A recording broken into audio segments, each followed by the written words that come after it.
Levez le voile sur les mystères de l'invisible et du mieux-être et chaque lundi à 9h10, retrouvez l'émission qui prend soin de vous. Toutes les informations sur www.sionparler.com. Le chamanisme, qu'est-ce que c'est, Lorraine ? Alors le chamanisme, déjà, ça n'est pas une religion, c'est une tradition spirituelle ancestrale.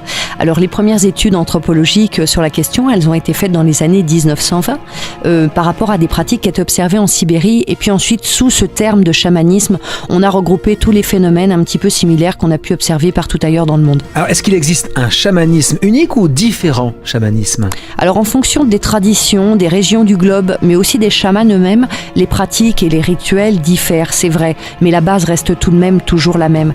Le chamanisme, c'est avant tout une manière de vivre, d'envisager la vie, c'est une façon d'être à part entière et c'est surtout un chemin d'expérience qui va mener le chaman peu à peu vers la connaissance et la sagesse. Alors justement, pouvez-vous nous expliquer ce qu'est un chaman ? Alors le terme de chaman vient de Sibérie. Étymologiquement, ça signifie celui qui sait, donc celui qui a la connaissance. C'est une connaissance qui s'acquiert par l'expérience au fil des années et pas du tout dans les livres. À notre époque, il y a beaucoup de personnes qui se font appeler chaman. Le terme est un petit peu commercialisé et galvaudé.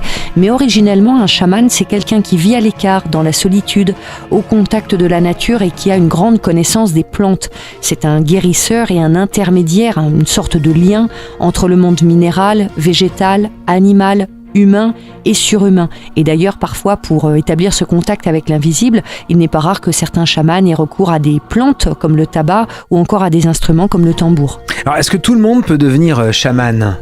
Tout à fait. Un chaman, c'est un être qui a appris durant de longues années à développer finalement ses ressentis, ce que l'on appellerait nous sa médiumnité, sa vision de la vie et du monde.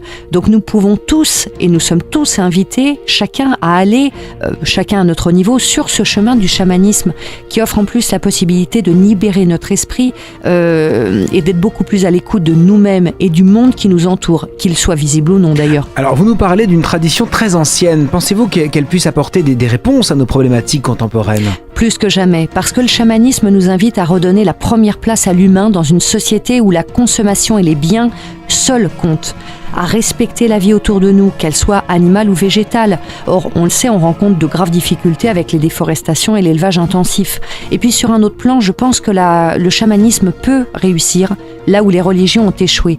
Beaucoup de personnes aujourd'hui ne se reconnaissent pas dans les dogmes des religions et le chamanisme peut être une réponse.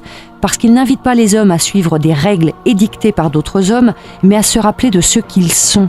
N'oublions pas que des actes insensés, comme ceux que Paris a connus malheureusement dernièrement, trouvent leur origine dans l'ignorance. C'est par l'éveil des consciences individuelles que l'humanité pourra faire naître un nouveau monde, et le chamanisme peut être une voie pour y parvenir. Levez le voile sur les mystères de l'invisible et du mieux-être et chaque lundi à 9h10, retrouvez l'émission qui prend soin de vous. Toutes les informations sur www.sionparler.com.